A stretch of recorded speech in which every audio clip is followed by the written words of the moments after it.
And our second panelist, Int'l Lee.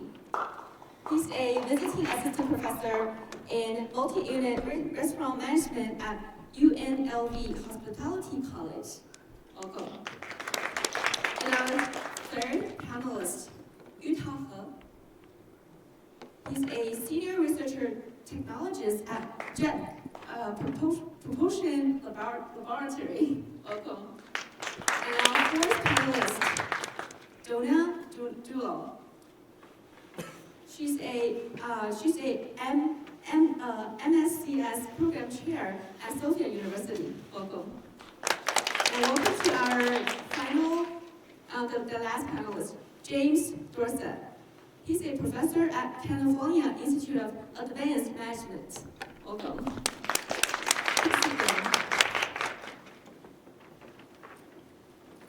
So first of all, can you give us a brief intro about your background and practices in AI and data science education? First of all, thank you, and it's a pleasure to be here with all of you. So I started working with programming when I was 11, and I solved my first program when I was 16, which was a database system. And afterwards I started mathematics, business MBA, and in MIT I did AI and business. So for me it's very important to see how the application of AI is connected with the actual business and actual needs in the marketplace, but for humanity and the planet. Thank you, Nathan. Let's welcome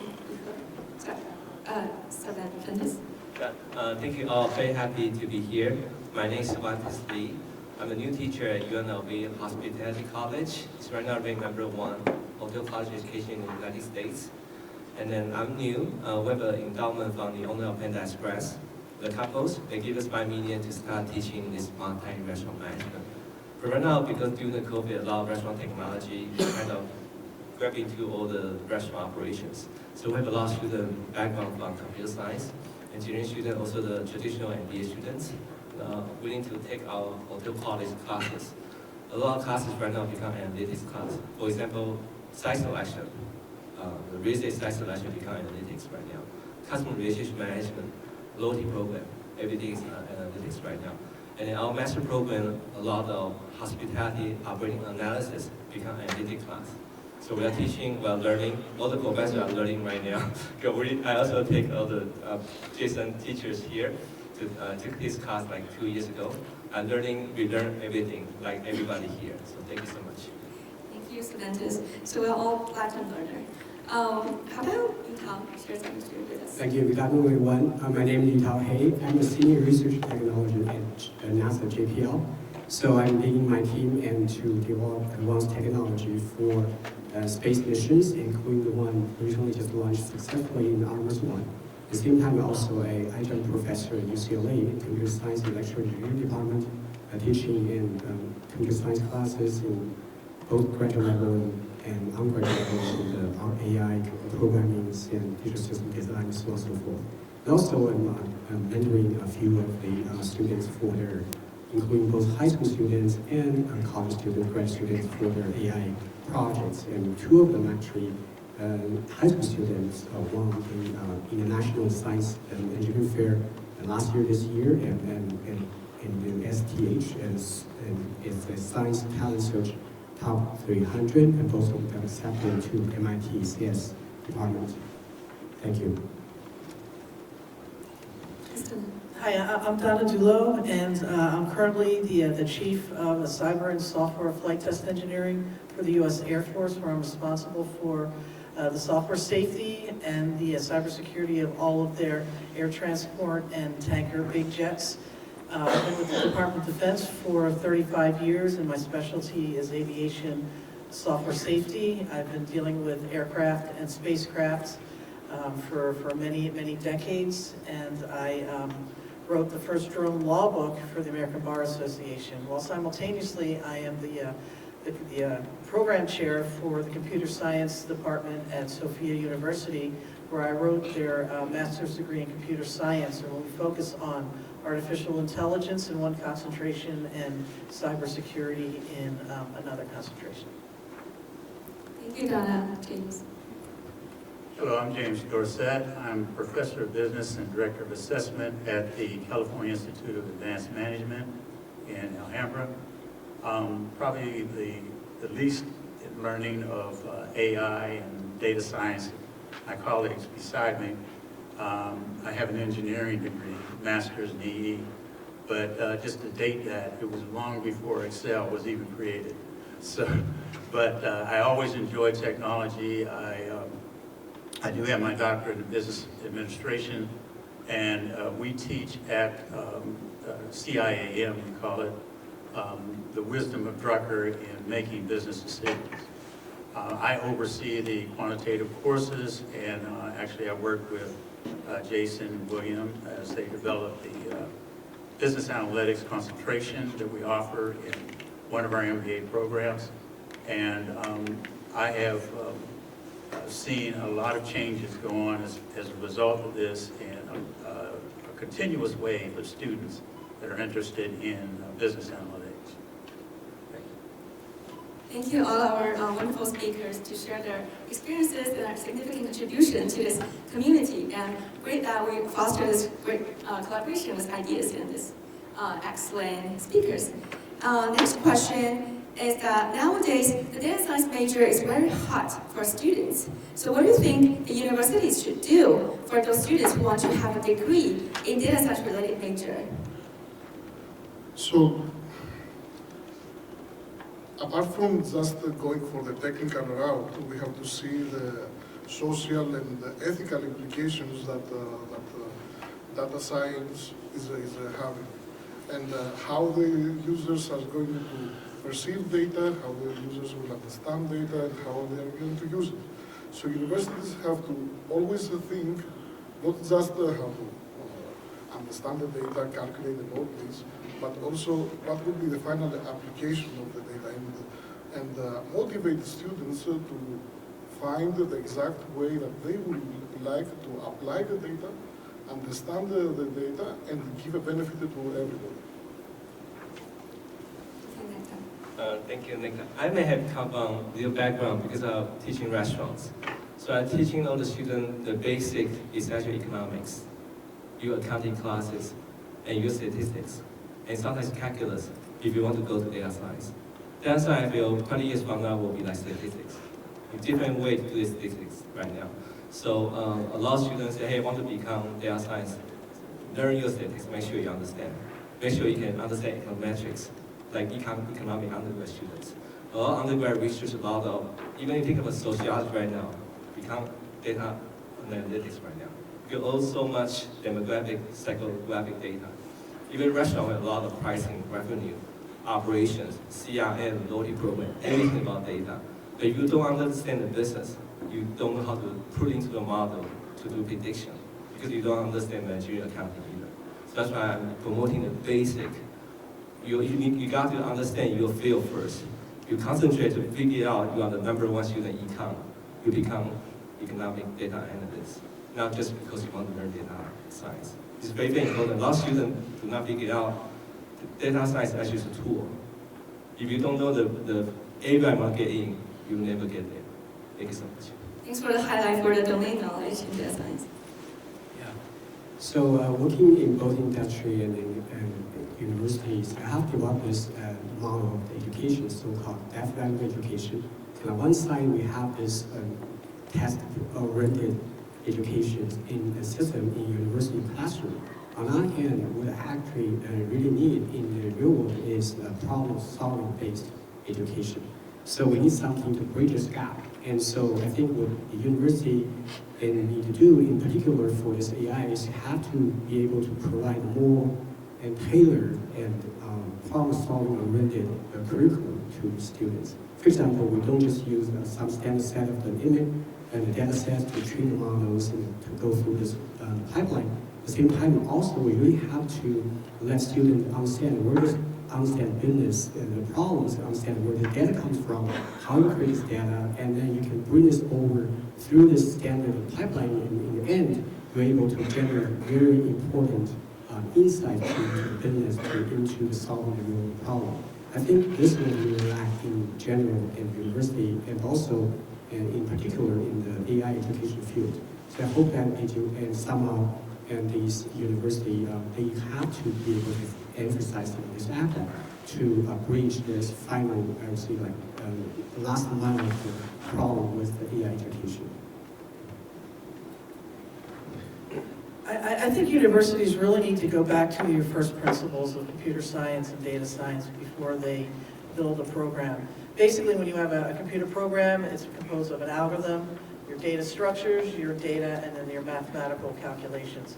And unfortunately, a lot of universities tend to go at a higher level, and the students don't understand the first principles. So my recommendation would be very strong statistical and analytical capabilities, understanding statistics, understanding any other mathematics like discrete math, calculus, anything that's related to their specific data domain. Number two, data structures, all the way from your low-level data structures all the way to your higher-level databases, your SQL databases, your NoSQL databases, your Hadoop, your higher-level big data databases, and then also understanding the data.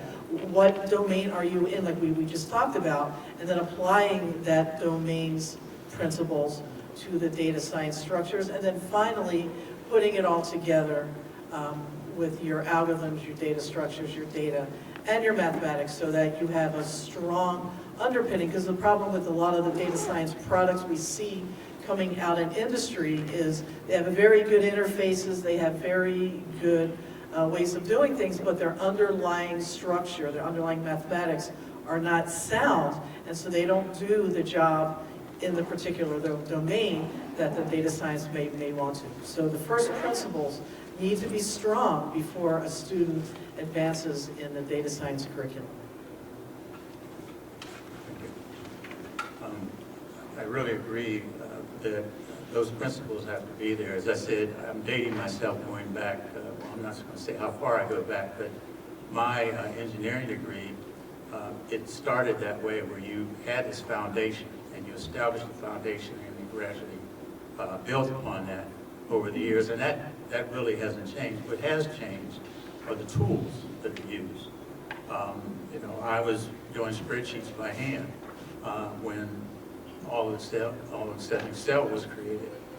Today we have things like Alteryx and for programming, Python and SQL, all these things, and the individuals need to understand how to use the tools, but they have to have the foundation first to clearly understand how to apply them. So it's really starting with the essentials, the basics, and then ultimately how you take the tools. And I would say probably in the long run, you're really going to focus on an area, because a particular area will have specific needs that you can apply those tools. For instance, health services is going to be different from restaurant, which would more than likely be different from some other field of interest. And so you want to keep an eye on that particular area that you might find an interest in. Thank you for the great tips and principles shared based on your years or even decades of experiences in education of data science. So my next question for our panelists is, AI and data science are the technologies that will change our life. So as an educator, what is your advice for those young professionals who want to pursue their career in these fields? So I can speak based on my experience as a recruiter for the United Nations, the European Parliament and the European Commission, but also for other companies, IT companies, that the most important thing that we have to see is the critical path of how to get to the talent. Every recruiter will take around 30 seconds to scan the resume and decide if it will go for a technical evaluation. That technical evaluation will be 5 minutes. So if the student will not have, or the junior or professional will not have this critical path of information of accessing to the talent that they have fast, then we'll go to the next candidate. So for me, we have to show the technical knowledge, but we have to emphasize a lot on the soft skills and the business understanding of what's happening around us. These I believe, are the most important to select and to emphasize why should somebody recruit someone. Yeah. You're sharing from the recruiter point of view. Right. I also want to share from the other perspective. I'm very lucky. I'm doing the job. I can eat Panda, I can eat McDonald's and Starbucks every day. These are the three of my best loved restaurants. I grew up in Taiwan. I came to Taiwan in 1986. That's my first fast food in my whole career. And then I want to work for McDonald's. And 97, when I graduated from undergrad, 99, MBA in finance in Taiwan. Want to work for Starbucks. Never had a chance until I come to the US. I work for a company called Panda Express. So I also tell my students very simple: whatever you love, go to see the operations. You love, understand the analytic from drive-through. Go to study in and out.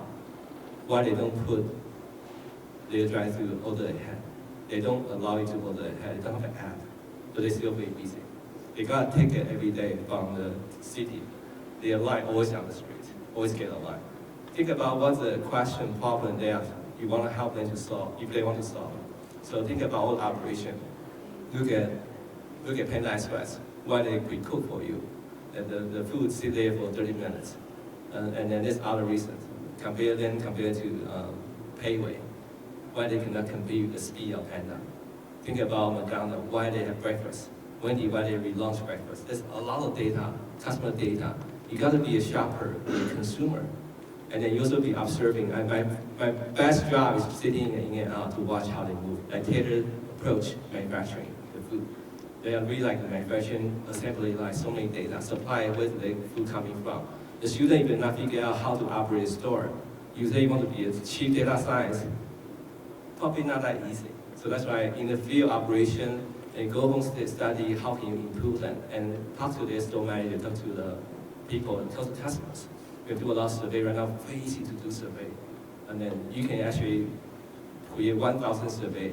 In the past, maybe it take you three months. Rather than like a day, and now you can make it happen. So there's a lot of data you can try to understand. Understand the field operation is most important for hospitality operation perspective. Thank you. Thank you. So I think for the students who really want to major in this data science or AI, I think there are three things. The first one is I think the students should have like this growth mindset, which is proposed by Stanford professor, Carol Dweck. It's basically, you can do it even if you don't necessarily have the background that required. As long as you want to do it, and you should be able to do it, but you have to put a lot of hard work there. You really have to put 100% due diligence. So number one. Number two is actually, and like what Professor Dolan just mentioned, you have to understand, you have to get hold of this first principles, the fundamentals. Think of mathematics and statistics and the programming and so on and so forth. So that's first the principles are very important. And the third part is also very, very important to data science or AI. It's not just some theoretical theory stuff. It's really something that you can applicable to solve real problems. In this case, I think what Professor Lee just mentioned about you can have to understand the problem. You can have to go to your domain, your extended application domains to understand what's the nature of the problem, where the problem that can be solved by using the AI. You understand the workflow and everything. So number one, growth mindset. Number two is grasp the fundamental, the first principle. Number three, get your hands dirty. Thank you. Thank you for the great tips. And so I always tell my students, what do you want to do with your AI and data science knowledge? And at Sophia University, we focus on humanitarian aspects of technology, business, and psychology. So I tell students, if you're a data science or you're an artificial intelligence engineer, do you want to solve a problem for humanity? You can do data science solutions that can help medical doctors find research solutions to cancer, to other diseases. You can help find solutions to water distribution in countries that have droughts. You can do really wonderful things with data science and artificial intelligence that can move humanity forward, which is our motto at Sophia University, by seeing what area you want to solve and then going forward and solving that problem. So for my students, I tell them, where do you want to make the impact? How do you want to make the impact? And how do you want to move humanity forward with your solutions? Yeah, I like that. And I would add that, and this is mentioned in the last question, data is just that, whether it's big or small, but it's what you do with it, when you put it in an individual's hands. And today we are more and more reliant on information, whether it's in a local community or globally. And that's tremendous power. And I'd like the students to understand that that power needs to be managed and needs to be managed responsibly. So at like CBI or CIAM, what we do is we try to teach the students, as I said, on Drucker principles, where you make decisions with people in mind. As my colleague mentioned, for the benefit of humanity. Because unfortunately, there's too many opportunities to go in the other direction. I mean, you see it in the news today, what's going on in cyber currency, things of misinformation. And while that's been focused on social media over the past couple of years, misinformation has been used long before that. So each individual has to understand you're going to be making decisions, and if it's something that you can control and manage, that's one thing. Then know yourself and how you would do that. But many of these students are going to go work for other people who might not have a moral compass. They need to have one within themselves in order to make decisions, whether it's researching, developing or designing products, or helping others use those products for whatever use they've been designed for. There needs to be a moral compass in all that they do. And so that's one of the things we focus on at CIAM. Thank you all our panelists for giving great recommendations and tips to including job seekers, young professionals, or even mature professionals who are trying to switch their career path. So I hope all of us can follow their insightful guidance so we can keep growing and succeed in our career development. So our next question for our panelists is down to earth, back to the stick to the principles and foundation. What are the most important skills you think students should learn to prepare for an AI and data science job? Since we are discussing about data and AI, I believe that there are three major qualifications that we needed to prepare a lot for this. The first is critical thinking, effective communication, and business sense. Now, when I'm saying about business sense, I'm not talking about how to make money. It's how the data will be understood in a cognitive way that businesses will bring a positive impact to everyone.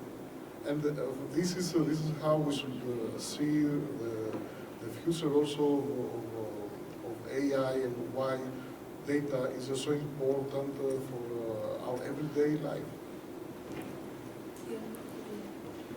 Yeah, echo Nick's perspective. And then you asked us how to prepare students for the data analytics career. I also try to reiterate, understand your number one training first. If you are marketer by training, you figure out marketing first, if you learn data analytics. If you are liberal arts, you are storyteller, you figure out how to write good story. You are an engineering student, you got to figure out all the basic financial model, engineering skill set to solve a problem in the engineering field. Don't say, oh, tomorrow I want to be good at the food. No, a little different. So your domain knowledge is something you need to grasp first. So data analytics just another tool. Yeah, also need to communicate with your colleagues with 100% computer science by training. So that's why a very good communication skill, critical thinking, all very, very important. Don't just if you are not really good at math, don't try to fool yourself. You want to be data analytics programmer. That doesn't work. It really doesn't work. A lot of students say, let's hack a job and let me do it. No. You figure out your domain. You want to be, we are hotel college, right? Hospitality. We are good operator. Operate first and solve problem later. A lot of data like human resources, how do you onboard people, a lot of data like recruiting, marketing, everything's data, but how do you master everything before you do something first? That's why get to the field and try to master one thing before you become the other master, before interdiscipline. You got to master one thing. Right now, so many students want to do interdiscipline. But I asked them, what's your core strength? Interdiscipline. I said, that's not core strength. Education, we don't say you are interdisciplinary degree. You want to be something first. You can be a history major. Right now, history also data analytics right now. I share you all the sociology, right now become data analytics. Every field become data. Right now, 10 years from now, I think statistics and data analytics will be every school. That's why students need to get prepared to understand a lot of data right now. We are collecting. Google is the best data. Yeah, so that's why understand what we are going on and master your one thing. Even economics, very powerful tool. Better than business school. Business schools in the old day we put in the master's degree. That's for reasons. So economics still very, very important. Yeah, really. Do you know who hired the most econ PhD right now? Amazon. Not academic anymore. Amazon hired the most econ PhD. Not the academic anymore. They have much higher pay. Most people do not want to do like assistant professor and become associate tenure and then become full professor. Very difficult to get a full professor. A lot of people just say, I want to be in Amazon, I want to be in Google, I want to even there's the largest recruiter company called Indeed, a lot of data science. LinkedIn, so many data science econ, because that's the job, where do they come from? So you understand econ first. Understand the labor economic before you want to be data science. As you always do. Thank you. Yeah, no problem. JPO is tough. I know. Actually, to praise the comments already talked about, and I just want to add on, and I quote most of them. I think in early 20s and then centuries, the Department of Education actually had this like 4C model for 21st century people, right? 4Cs. Talking about and the first critical thinking and then collaboration, creativity and collaboration. So I'm emphasizing on, I think I touched upon these 2 points already. I want to emphasize on collaboration, and so that's very important because the data science and or data scientists or AI engineers is not just like work alone. It's actually you're trying to work together in collaboration with all the people, the stakeholders to solve a problem. So in whatever you're doing, you have to develop this very important and excellent interpersonal skills to soft skills, people skills to collaborate with different people. And that's actually normally ignored for students who are heavy in STEM majors. So that's something you have to try to emphasize. The second part is also is important in terms of the communications, how you're able to communicate your technology, communicate your solution to stakeholders. That's also very important. And thirdly, I think I will add to Professor Lee's point there is we basically have to develop this knowledge is in terms of like we call T models. So you have like your I models, you do something very deep, very beginning, but then at the same time it is very important that you have this breadth, which is the T, that's the dash, right? So the T shape of the structure, the knowledge is very, very important. We talked early with Dr. Doolin about the systematic view of the problem. That's actually very, very important. I think something in particular for my students, even for high school students, they have no problem in grasping this mathematics, the calculus, the physics, and the algebra, and so on and so forth. What we really actually struggle in the very beginning is how we're able to and to abstract away and analyze the problem and try to come up with some possible solution and send them to solve the problem. So that's the part I think for the students who really want to do something more with much deeper impact in the field to pay attention to.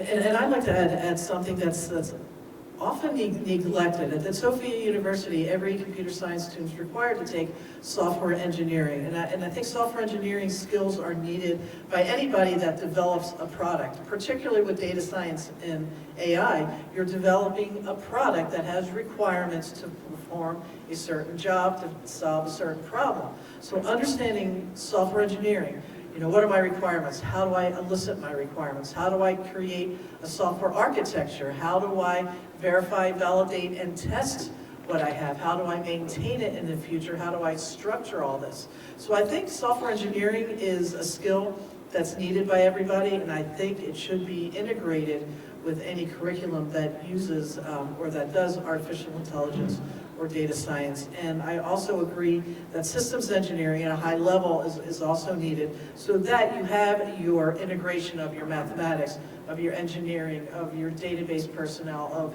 everybody that's involved in the product. You can coordinate them properly, develop your software properly, because in the end, all data science products, all AI products are software. And if you don't have proper underlying software engineering, your product may not be as optimal as you would wish.